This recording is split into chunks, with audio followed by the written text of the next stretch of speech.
마, 너그 총장 어딨어? 너그 총장 데리고 와! 저 선생님 실례지만 저희 총장님이랑 관계가 어떻게? 너그 총장 남천동 살제. 너그 총장이랑 일본 외무성 관계자랑 어저께도 같이 밥도 먹고 사우나도 가고 다 했어!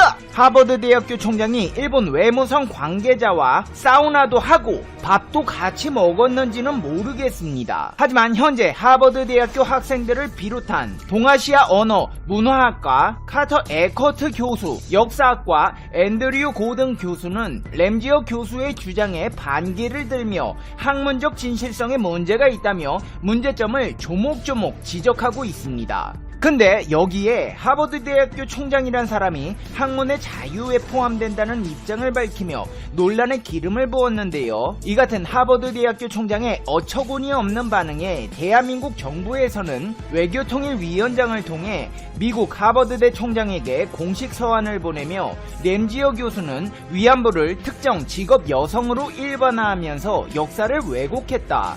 대부분의 위안부 희생자들이 속임수나 강제적인 수단을 통해 동원되었다는 더욱 중대한 문제점을 다루지 않고 있다. 1996년 UN 특별 인권보고관은 위안부를 두고 일본군에 의해 조직적이자 반강제적인 방식으로 자행된 전쟁 범죄에 해당한다고 밝혔습니다. 상황이 이런 가운데 과거 아베 신조 일본 전 총리가 하버드 대학생 한 명에게 능욕을 당한 사건까지 재조명되면서 일본 정부의 부실한 논리와 허위 사실로 날조된 역사 왜곡의 민낯이 드러나고 있습니다. 이 같은 일본의 파렴치한 행위들은 그대로 일본 경제에 악영향을 끼치고 있다는데요. 일본의 역사 왜곡이 한국과 일본의 경제에 끼치는 영향 자세히 알아보겠습니다.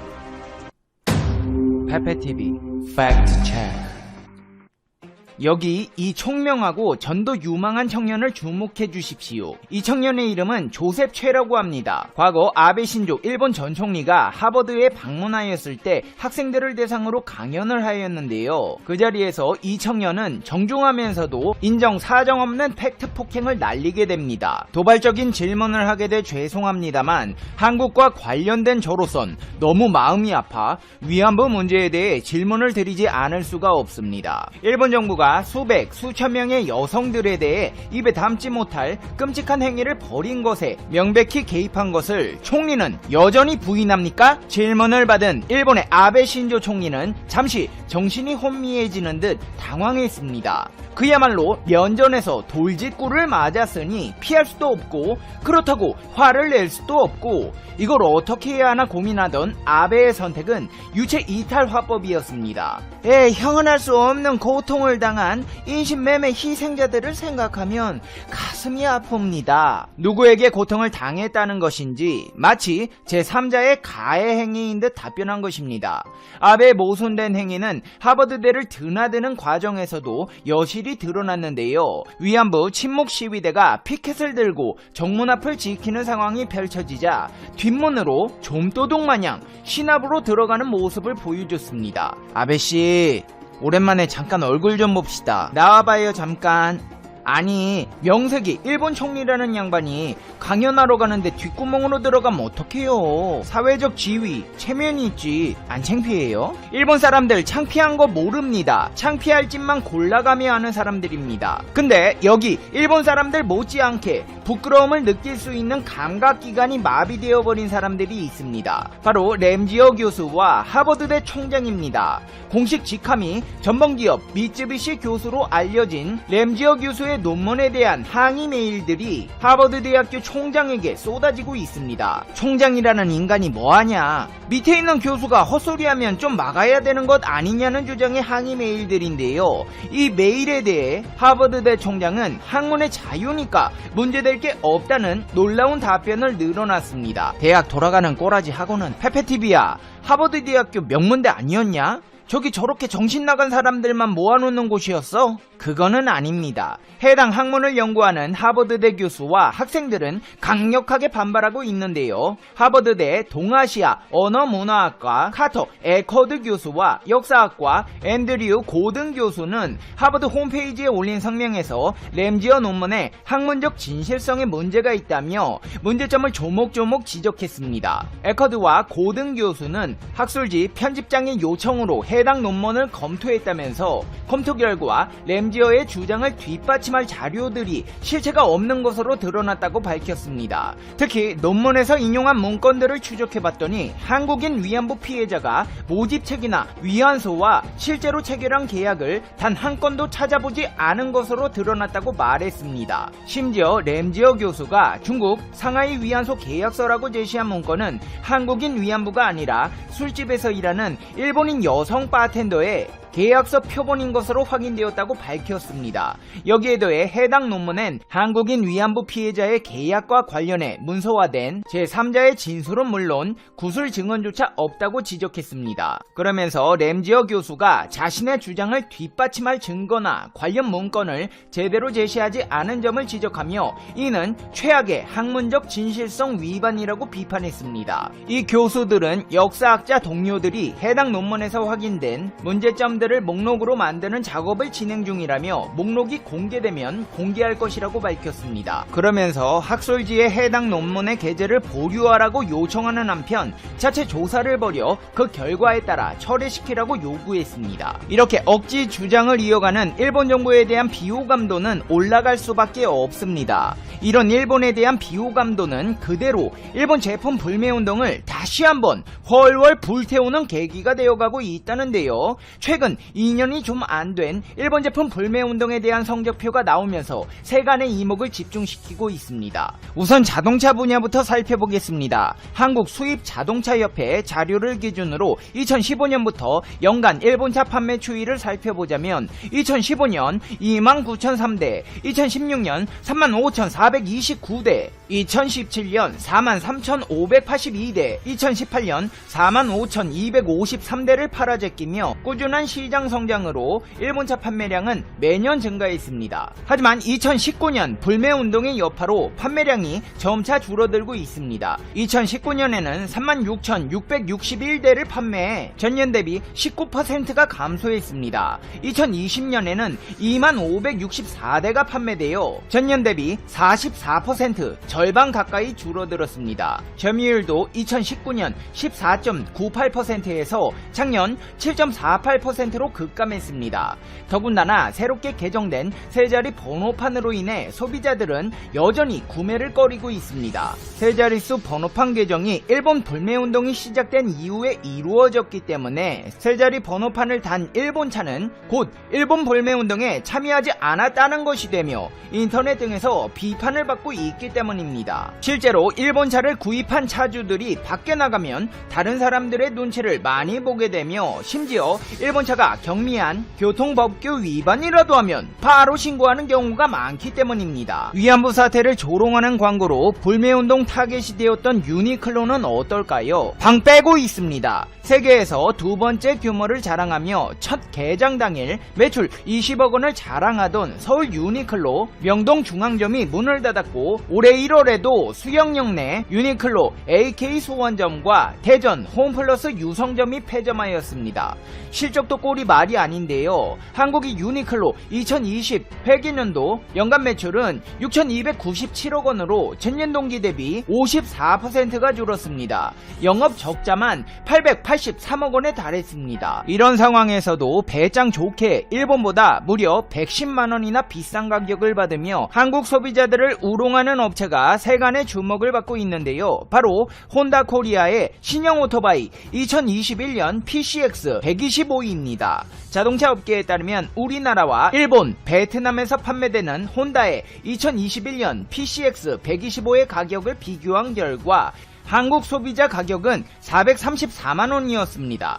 그러나 일본 현지 판매 가격은 324만 2,553원으로 일본 판매 가격은 세금까지 포함된 가격입니다. 동일한 모델임에도 434만원에 판매되는 한국 가격과 110만원가량 차이가 나는 것입니다. 더군다나 이 혼다 오토바이는 배은망덕의 국가 베트남에서 생산되고 있다는 사실이 알려지면서 일본과 베트남의 끈끈한 경제협력의 상징을 보여주고 있다는 평가인데요. 한국 소비자들은 이따위 제품을 사는 사람들은 호구를 자초하는 것이라며 자동차에 이어 불매운동 리스트에 올려야 한다는 주장들이 나오고 있습니다. 상황이 이렇다 보니 일본 현지에서도 수출 규제 왜 한 거냐, 한국의 일본 불매 운동만 정착시키는 꼴이 되었다. 일본 기업의 피해가 커지고 있다는 여론이 확산하고 있는데요. 이용계이자의 신문에서는 한국 기업의 소재 기술력이 향상돼 반도체 대국 한국으로의 수출길이 막히면서 일본의 소재 사업은 큰 타격을 받고야 말았다. 핵심 소재를 안정적으로 조달할 수 있게 되며 일본은 더 이상 불필요한 존재가 돼버렸다. 맥주고 자동차고 다 반토막 났다며 명분, 실리 다 잃어버린 조치가 일본 경제에 타격을 입혔다고 징징거렸습니다. 이제 페페TV의 결론입니다. 페페TV Conclusion. 한국계 학생에게 영혼까지 털려버린 일본 총리를 보고도 대체 무슨 이유에서인지 일본 정부의 주장에 힘을 실어주고 있는 하버드대 총장과 램지어 교수, 관련 전공 과목 교수들은 역사적 사실도 없고 근거도 없고 무슨 일본 술집 바텐더 여성 계약서 들고 와서 자료라고 인용하고 자빠졌다며 그따위 논문은 이면지로 재활용하기도 아깝다는 입장을 보이고 있습니다. 사실 하버드 대학 하면은 세계 최고의 명문대라는 이미지가 굳건했는데 앞으로는 친일 대학교라는 꼬리표를 지울 수 없을 것. 안녕하세요, 프랭프씨입니다. 여러분의 구독과 좋아요는 큰 힘이 됩니다. 스가의 아들이 아버지를 아버지라 부르지 못하는 상황이 되어버렸습니다. 스가 장남의 불법 접대 사건이 어제 일본 국회에서 크게 화제가 되었고 스가의 답변도 웃음거리가 되었습니다. 이 사건은 그냥 간단하게 넘어갈 수 없는 엄청난 가족 스캔들이고 일본 사회의 큰 병폐라고 합니다. 일본에서는 오늘도 도무지 정상적인 나라라고는 볼 수 없는 일들이 벌어지고 있습니다. 야당의 질의에 대해 스가는 엉뚱한 소리를 합니다. 아들은 벌써 40세이다. 나는 평소 거의 만나지 않는다. 우리는 서로 완전히 다른 성격이다. 라고 답변합니다. 22일 일본 국회에서는 스가의 장남이 총무성 간부를 접대한 사건이 최대 이슈가 되었습니다. 이미 알려진 대로 간부 4명 이외에 9명, 총 13명의 총무성 직원이 장남이 근무하는 위성방송회사로부터 접대를 받았다고 알려졌습니다. 이 중에 11명이 공무원 윤리 규정에 어긋나는 것으로 확인하고 24일에 징계 처분하기로 확정되었습니다. 당연히 야당은 이 불법 접대 사건을 추궁했고 스가는 아소다로 재무상과 함께 앉아서 야당의 질의를 지켜봤습니다. 스가와 아소다로는 팔짱을 끼고 활짝 웃으면서 여유있게 답변합니다. 일본의 시사 주간지 슈칸분슈는 지난 4일 스가 총리의 장남이 작년 10월부터 방송인 허가권을 가진 총무성 간부들을 접대했다고 폭로했습니다. 위성방송회사인 도호쿠 신샤에서 부장으로 근무하고 있는 스가 총리의 장남 세이고는 식대 지불, 택시 티켓, 고급 선물 등을 전달했습니다. 처음에 이 보도가 나왔을 때 장남 세이고와 총무성 간부들은 그냥 식사만 했다, 사업 관련 대화는 없었다 라고 전면 부인했습니다. 그러나 슈칸 분슌이 증거로 음성 녹음 자료를 공개하면서 상황이 급반전하게 됩니다. 이 음성 녹음에는 스가의 장남이 총무성의 관료들에게 특정 인물에 대한 뒷담화와 함께 위성 사업에 대한 지원 등을 청탁하는 내용까지 담겨 있었습니다.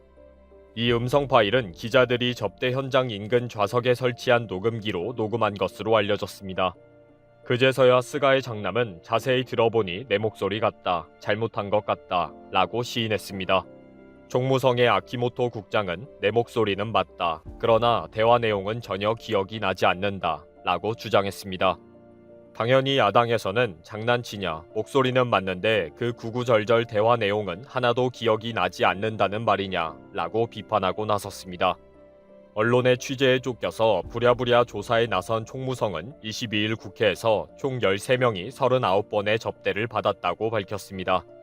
이렇게 확인이 되고 보니 스가는 마음으로 사죄한다 라고 고개를 숙였습니다.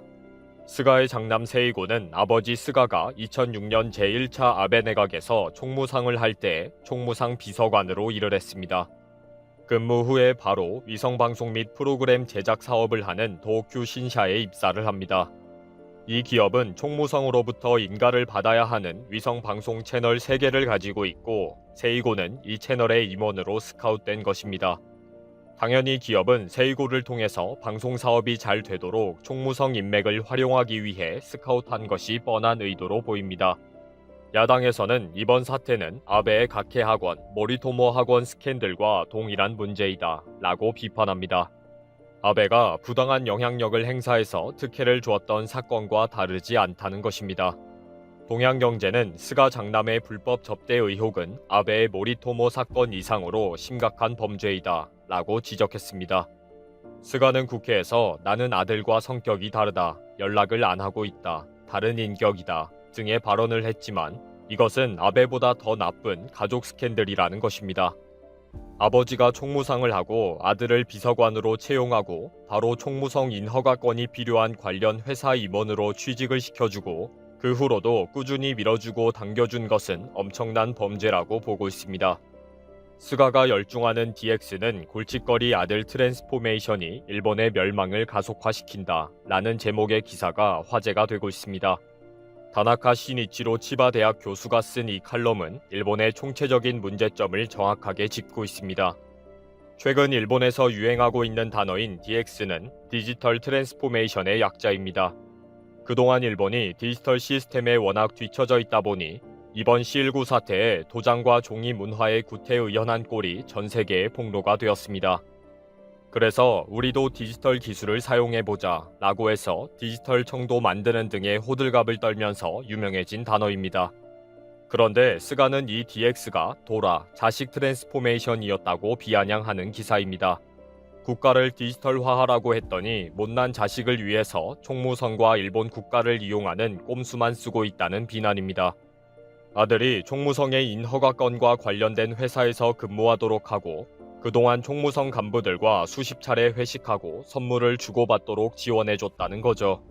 대학을 나와서 일정한 직업도 없어서 빈둥거리던 장남을 총무 대신 비서관으로 채용하면서 직업을 주고 의원 사무실에 연락 업무를 하면서 먹고 살게 해주었다고 지적합니다. 또 적당히 경력을 쌓은 후에 바로 퇴직해서 총무성에 도움이 필요한 회사의 임원으로 취직하도록 도움을 줬다는 거죠. 그리고 이 골칫거리 장남은 꾸준히 총무성 간부들과 접대성 회식이나 하면서 선물을 전달하는 술상무 역할을 방관하고 지원까지 해줬다는 것입니다. 이 기사에서는 결국 스가 정권의 DX는 골칫거리 아들 잘 먹고 잘 살도록 부지런히 변화 시스템을 만들어주는 것이라고 비난하는 것입니다. 결국 스가는 일본을 능력이 없어도 경험이 없어도 노력하지 않아도 유력 정치인과의 인맥만 있으면 행복한 세월을 보낼 수 있는 사회로 철저히 변혁시키는 일에 더 힘을 쏟고 있다고 지적합니다. 자민당에는 스가의 장남 같은 케이스가 너무 많은데 거의 대부분 지역구 의원 사무실에 근무하면서 이권을 챙기는 업무에 가장 우선적으로 일하고 있다고 합니다. 그렇게 인맥과 이권을 챙기면 가족이나 인맥의 지원을 받아 국회의원 선거에 출마하고 또 그렇게 국회의원이 된다는 것입니다. 결국 자민당에는 상당수의 도라 아들들이 많으며 도라 아들에 의한, 도라 아들에 대한 자민당이라고 비난합니다. 다나카 시니치로 치바 대학 교수는 결론을 내리면서 일본은 먼저 민주주의를 발전시켜야 한다. 일본 사회의 병폐에 관심을 가지고 시위를 하면서 부패한 정치에 관심을 가져야 한다. 이런 민주주의 트랜스포메이션을 의미하는 DX가 꼭 필요하다고 호소했습니다. 지금 스가 내각의 지지율 하락은 두레박 떨어지는 수준이라고 정의를 내립니다. 우물에서 물을 기르기 위해서 두레박을 던지면 놀라운 속도로 떨어지는데 지지율 하락이 거의 그 수준이라는 거죠. C19에 대한 대응이 잘못되었다부터 시작해서 도쿄올림픽 개최 문제, 자민당 의원들의 심야 술집 출입까지 줄줄이 부정적이었기 때문입니다. 그러다 결국 장남의 부정 청탁까지 드러나면서 완전히 두레박 떨어지듯이 지지율이 곤두박질 치고 있습니다. 다나카 시니치로 교수의 지적대로 이번 스가 장남의 불법 접대 사건은 일본 사회의 고질적인 병폐가 맞습니다. 결코 해결될 수도 없는 불치병입니다. 그리고 일본 국민들과 사회는 이런 불치병을 방치하는 공범들이고요.